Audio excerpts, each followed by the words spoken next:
Ya. Dunia orang mati.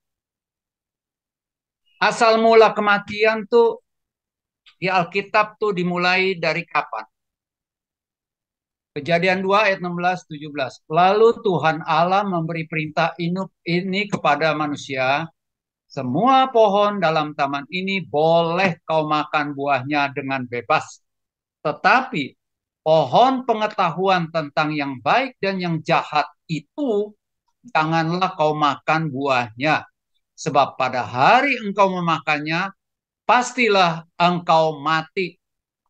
Ini firman Tuhan. Tuhan yang menciptakan langit bumi, laut dan segala isinya, dan yang menciptakan manusia. Kalau Tuhan katakan mati, pasti ya pasti. Oke, cuman tidak dikatakan kapan matinya. Tapi dibilang pada hari engkau memakannya, pastilah engkau mati. Nah, sekarang kita lanjut. Kita nggak bahas atau kupas ayat ini karena topiknya adalah dunia orang mati. Nah, sekarang kita akan lihat sama-sama ya. Ini apa nih? Oke, boleh boleh naikin nggak ke atas sih? Bisa naikin ke atas nggak ya?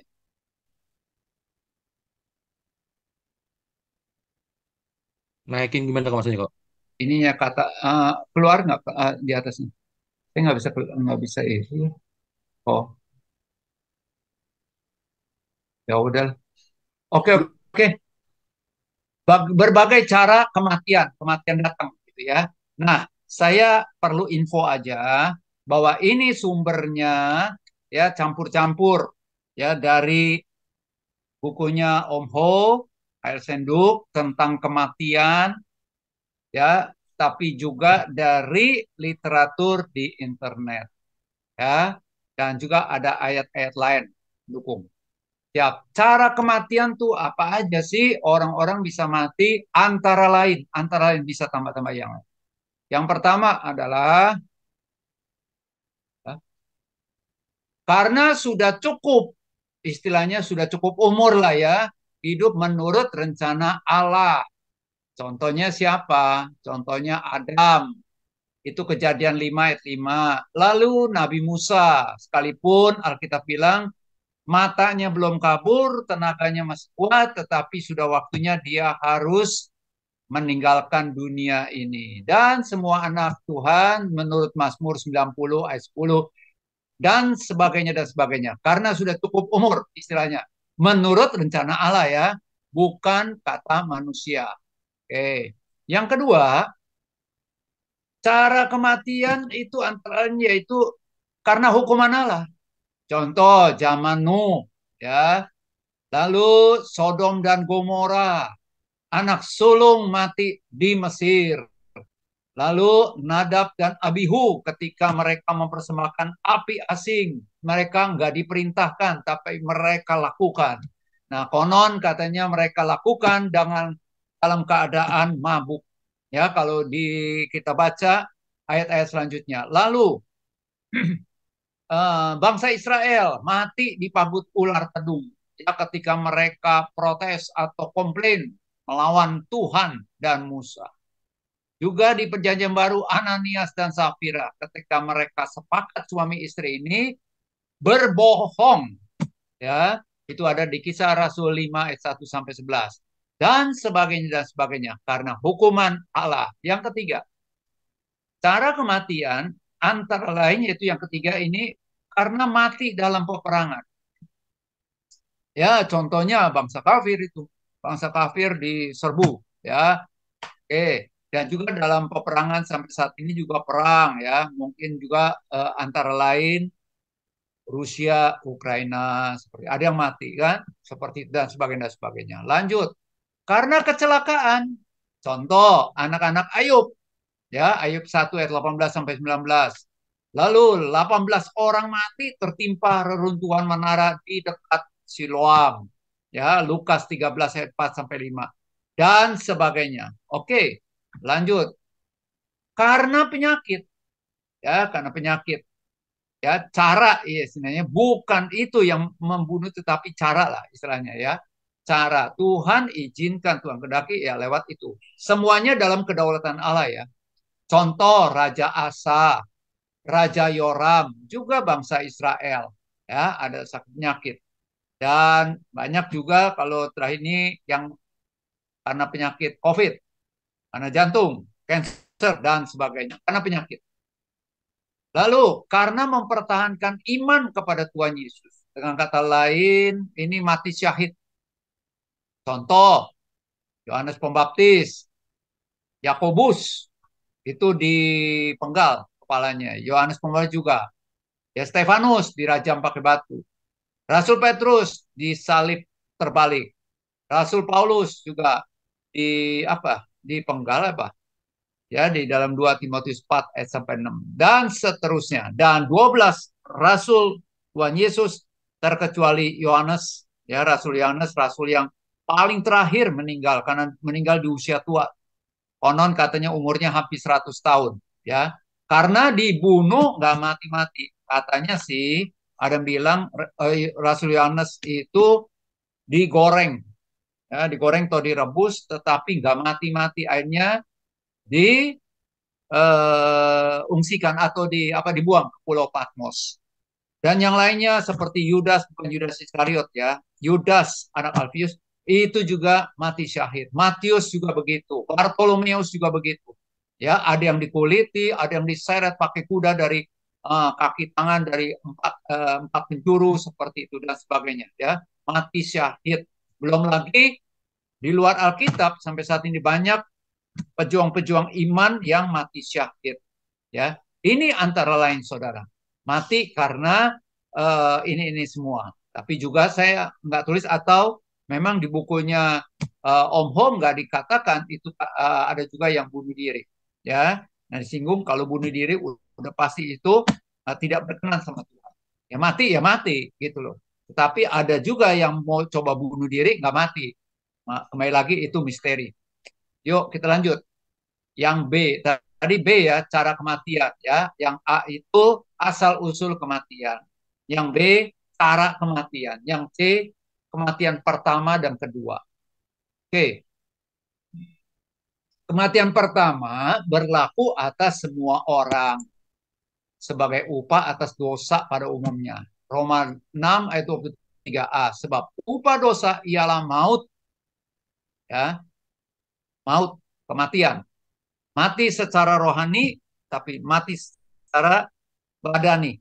Nah, mati secara rohani itu juga diselesaikan Tuhan Yesus ketika mati di kayu salib, menanggung dosa kita. Bagi kita yang percaya kepada Tuhan Yesus, kembali kita dibangkitkan rohani kita, ya.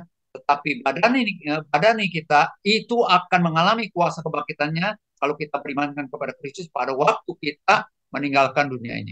Oke, kematian kedua berlaku. Jadi ada dua kematian ya.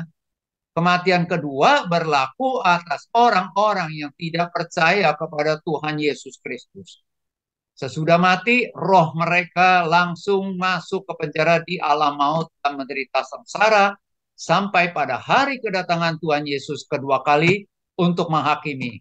Lautan api adalah hukuman akhir mereka yang namanya tidak tertulis dalam kitab kehidupan. Oke, itu lautan api, itulah neraka. Nah, kita sekarang akan lihat lagi tempat sementara itu, ya, tempat sementara. Apa tuh? Itu tempat orang-orang mati sama dengan tempat roh-roh atau jiwa-jiwa yang meninggal. Itu bahasa Ibraninya tuh Seol. Seol. Seol. Bukan Seoul ya. Seoul itu di Korea ya. Ini Seol. Ibrani Amsal 5 ayat 5. Ada lagi ayat-ayat lain ya. Saya hanya cantumkan satu ayat tadi. Lalu dalam bahasa Yunaninya tuh Hades. Ya, atau Hades lah.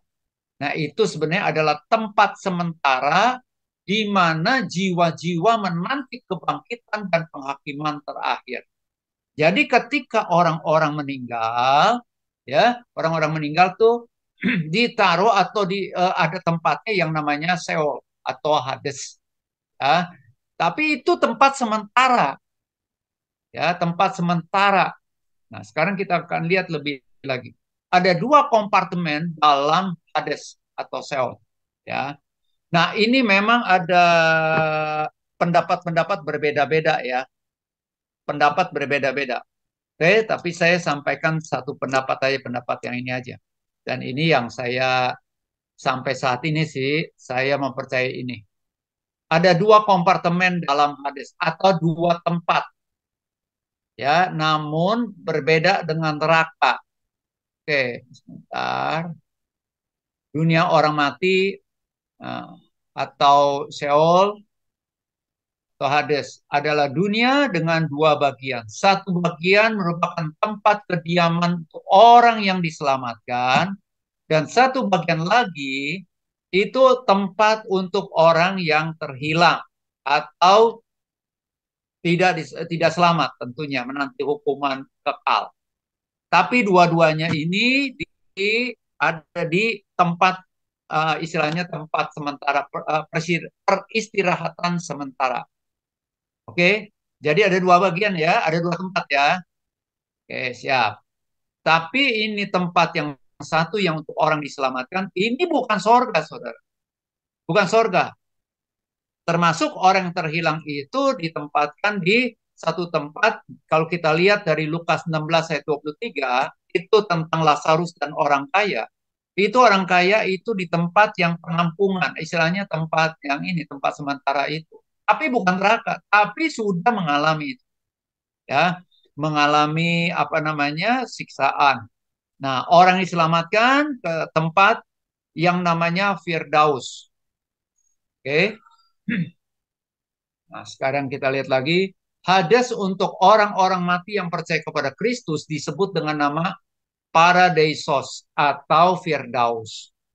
Lukas 23 ayat 43. Hari ini juga engkau akan bersama-sama dengan aku di Firdaus. Ya, akan ditampung di Firdaus karena percaya kepada Yesus Kristus. Ya, tetapi bukan sorga. Nah, sedangkan kompartemen berikutnya adalah tempat untuk orang mati yang tidak percaya kepada Kristus, orang-orang terhilang itu. Disebut dengan istilah atau dalam bahasa aslinya itu basanos. Nah, basanos itu artinya tuh siksaan. Jadi sebelum masuk ke neraka lautan api, itu mereka sudah disiksa dulu, saudara. Mengalami siksaan. Ya, maka dari itu si orang kaya yang disampaikan oleh Tuhan Yesus itu dia masih bisa ngomong, ya, karena memang siksaan-siksaannya nggak begitu hebat, artinya dibanding dengan lautan api, saya juga nggak bisa bayangkan. Tapi dia katakan, aduh susah banget dan sebagainya dan sebagainya. Saudara bisa baca itu secara lengkap ya, Lukas 16 itu, ya, khususnya di perikop tentang Lazarus dan orang kaya. Jadi sekali lagi, orang mati yang percaya kepada Kristus, tempatnya itu yang namanya Firdaus atau Paradeisos. Ya, lanjut. Hades tidak pernah merujuk kuburan secara fisik. Jadi Hades itu bukan kuburan, ya, tidak pula sebagai tempat tinggal permanen dari orang-orang fasik. Hades adalah suatu status antara kematian dan neraka sebagai tempat penghakiman terakhir itu bagi orang yang terhilang. Oke. Nah, saudara, Yesus Kristus menyatakan bahwa Dia memiliki kunci Hades. Ya, Hades, alam maut itu, alam maut, kerajaan maut. Wahyu 1 ayat 17 sampai 18 katakan begini. Tuhan Yesus katakan, jangan takut, aku adalah yang awal dan yang hidup. Aku telah mati, namun lihatlah aku hidup sampai selama-lamanya. Dan aku memegang segala kunci maut dan kerajaan maut. Oke, itu Hades. Sekarang kita lanjut. Hades akan menyerahkan orang-orang mati di dalamnya untuk dihakimi. Wahyu 20 ayat 13. Maka laut menyerahkan orang-orang mati yang ada di dalamnya dan maut dan kerajaan maut menyerahkan orang-orang mati yang ada di dalamnya dan mereka dihakimi masing-masing menurut perbuatannya. Oke. Nah, Hades akan dicampakkan ke lautan api pada akhirnya. Wahyu 20 ayat 14 dikatakan lalu maut dan kerajaan maut itu dilemparkanlah ke dalam lautan api. Itulah kematian yang kedua, lautan api. Oke. Nah, ini sebagai menjelang penutup. Ya, menjelang penutup. Karena jikalau kita percaya bahwa Yesus telah mati dan telah bangkit, maka kita percaya juga bahwa mereka yang telah meninggal dalam Yesus akan dikumpulkan Allah bersama-sama dengan Dia. Ya. Penutup,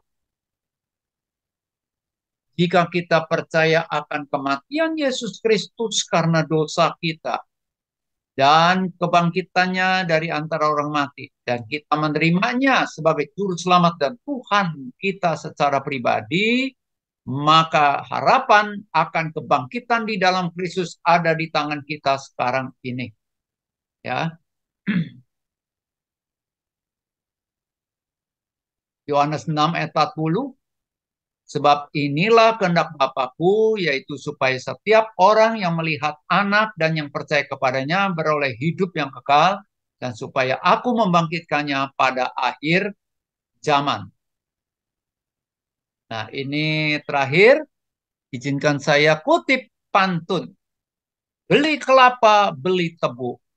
Batang bambu titiannya kepada Bapa, kepada Ibu. Terima kasih untuk perhatiannya. Amin. Ya, gak lama-lama karena mungkin saudara ada pertanyaan-pertanyaan. Silakan kalau ada yang mau bertanya. Kalau tidak ada yang bertanya, kita segera tutup dalam doa. Ya, silakan Bapak Ibu yang mau bertanya. Ini sebenarnya topik ini seru ya. Seru dan masih misteri nih. Banyak sebenarnya yang bisa ditanyain. Ayo, silakan. Apa karena soal kematian jadi pada takut semua nanya? Saya tidak tidak Ya. sampaikan secara detail, Pak Joko, gamblang, luas silakan. ya. Pak Joko mau nanya, Pak Joko. Pak Joko, silakan. Siap. Ya, Pak. Malam, salam Pak Yahya. Shalom Pak Joko, mantap. Ini Pak, saya mau bertanya nih, tapi Ya. Berkaitan dengan pembukaan tadi ya Pak, cara Ya. dan waktu atau baca. Nah ini yang saya di kitab Ayub itu kan setan menghadap Allah. Ya. Melihat kan hambaku betapa solehnya, kamu saya beri kuasa, tapi sayangkanlah nyawanya. Nah, ya. Dan ini apakah Tuhan itu meminjamkan kuasanya untuk mencabut nyawa, atau memang setan itu sebetulnya punya kuasa? Nah, cuman jangan ya, nah gitu loh. Maaf nih kalau nggak relevan pertanyaannya. Kalau secara ini saya coba jawab ya. Artinya apakah setan punya kuasa? Enggak. Enggak punya kuasa untuk istilahnya pencabut nyawa. Tapi semuanya terjadi sekehendak kedaulatannya Allah. Kalau Tuhan katakan tidak, tidak. Setan mau berbuat apapun juga kalau Tuhan bilang tidak, tidak. Nah, terhadap anak-anak Ayub, itu memang Tuhan istilahnya apa? Dalam kedaulatan Allah ya, kemahahikmatan Allah. Jadi istilahnya Allah izinkan untuk terjadi seperti itu. Jadi kembali lagi, setan punya kuasa nggak untuk mencabut nyawa? Tidak. Tetapi kalau kita memberi diri kita untuk dikerjain sama setan, ya. Sebenarnya setan itu kan sudah dikalahkan melalui, artinya gini, sorry. Setan itu tunduk pada kedaulatan Tuhan. Sepenuhnya itu aja. Tapi setan punya nggak kuasa? Kalau saya katakan tidak. Tapi itu dia bisa lakukan. Namun soal mati atau hidup itu kembali lagi Tuhan. Seperti itu sih. Ini yang saya bisa jawab.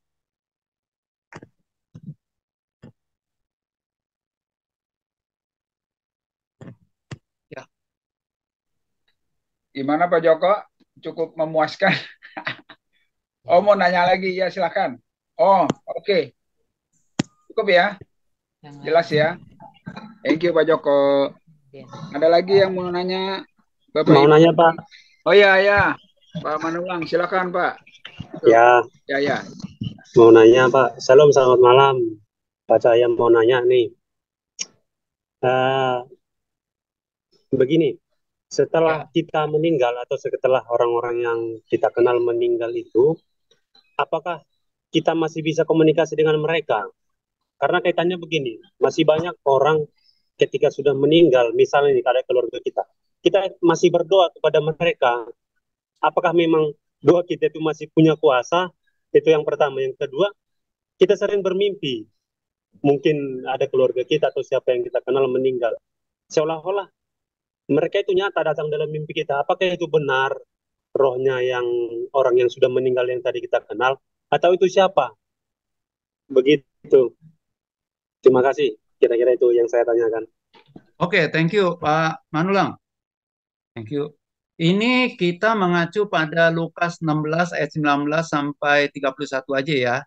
Cuman mohon maaf sekali lagi saya nggak tampilin video karena geribik-geribik gitu loh. Nggak enak nanti.